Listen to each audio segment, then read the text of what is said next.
Hello बच्चों, your question is which of the following criteria does not pretend to facilitate transport? बच्चों इस question में पूछा गया है कि नीचे दिए गए क्राइटेरिया में से कौन सा क्राइटेरिया पार्ट नहीं है फैसिलिटेट ट्रांसपोर्ट का। तो जो हमें चार ऑप्शंस दिए हैं वो कुछ इस प्रकार हैं। Option first is requirement of special membrane protein. Option second is highly selective. Option third is transport saturation. And option fourth is uphill transport. So students, if we're talking about the facilitated transport, तो facilitated transport जो है वो basically क्या है? Movement of molecule. Movement of molecules है। तो जैसे कि हमें पता है कि जो ट्रांसपोर्ट है और ट्रांसपोर्टेशन ऑफ जो मॉलिक्यूल्स है वो दो टाइप का होता है, active and passive. Okay, active transportation क्या है? एक्टिव ट्रांसपोर्टेशन में जो मॉलिक्यूल का ट्रांसपोर्टेशन हो रहा है वो lower region of concentration to higher region of concentration हो रहा है। ठीक है, तो यहाँ हम लिख सकते हैं lower region of concentration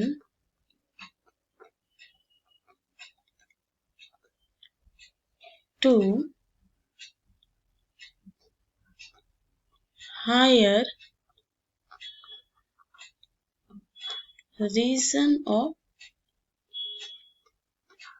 concentration हो रहा है। तो इस टाइप के ट्रांसपोर्टेशन में यानी कि जहां पर मॉलिक्यूल्स कम हैं और जहां पर मॉलिक्यूल्स बहुत ज्यादा हैं उस तरफ ट्रांसपोर्टेशन हो रहा है, तो यहाँ पे एनर्जी की नीड होगी in the form of ATP की रिक्वायरमेंट होगी। यहाँ पे ये इम्पोर्टेंट है।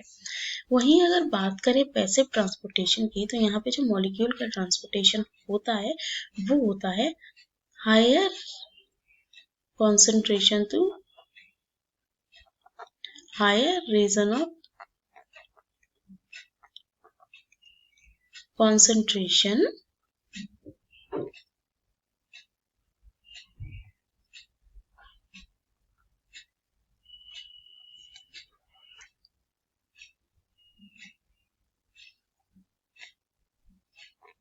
तो लोअर रीजन ऑफ कंसंट्रेशन होता है।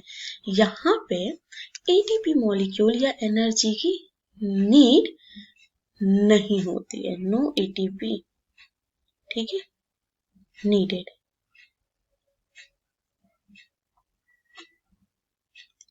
ठीक है स्टूडेंट्स, तो ये जो फैसिलिटेड ट्रांसपोर्ट है ये क्या है? ये टाइप है पैसिव ट्रांसपोर्ट का। किसका टाइप है? पैसिव ट्रांसपोर्ट का, जिसे हम फैसिलिटेटेड डिफ्यूजन भी कहते हैं।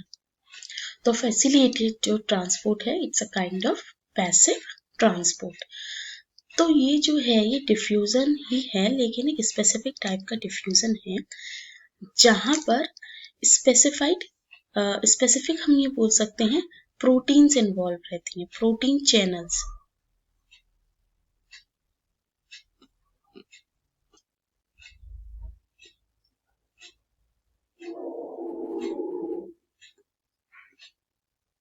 प्रोटीन्स चैनल्स, ये प्रोटीन्स चैनल कुछ स्पेसिफिक मॉलिक्यूल्स को ही एंट्री देने देते हैं। यानी कि हम ये बोल सकते हैं कि इस टाइप का जो डिफ्यूजन है इन प्रोटीन चैनल्स की वजह से ये हाईली सेलेक्टिव होता है।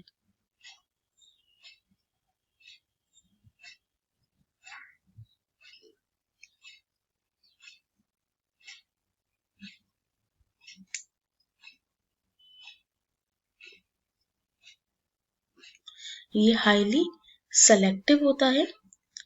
मान लीजिए कि ये एक मेम्ब्रेन है और ये यहाँ पे प्रोटीन चैनल लगे हुए हैं।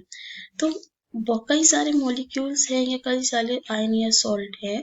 तो ये जो जैसे एक्वापोरिन इनमें डिफरेंट टाइप के होते हैं, तो जो एक्वापोरिन जो यहाँ पे प्रोटीन चैनल्स होते हैं, ये अलाउ करेंगे ओनली वाटर को, वाटर के मॉलिक्यूल्स को। एक्वापोरिन्स जो होते हैं ये अलाउ करेंगे ओनली वाटर मॉलिक्यूल्स को।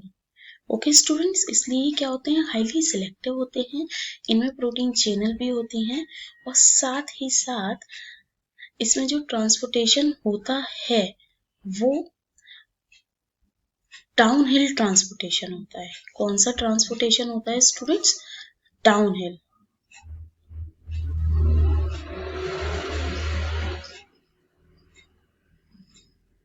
क्यों? क्योंकि ये जो ट्रांसपोर्टेशन होता है डाउन हिल ट्रांसपोर्टेशन, ये होता है higher region of concentration to lower region of concentration की। और अगर हम बात करते हैं अपहिल ट्रांसपोर्ट की, तो ये जो अपहिल ट्रांसपोर्ट है, it's a part of active transport. और यहाँ पर ये जो ट्रांसपोर्टेशन होता है lower region of concentration to higher region of concentration की तरफ होता है। तो अपहिल किसका पार्ट है? अपहिल जो है वो एक्टिव ट्रांसपोर्ट का पार्ट है। और ये जो होता है, ये जो ट्रांसपोर्टेशन होता है, ये एक सैचुरेशन लेवल तक होता है।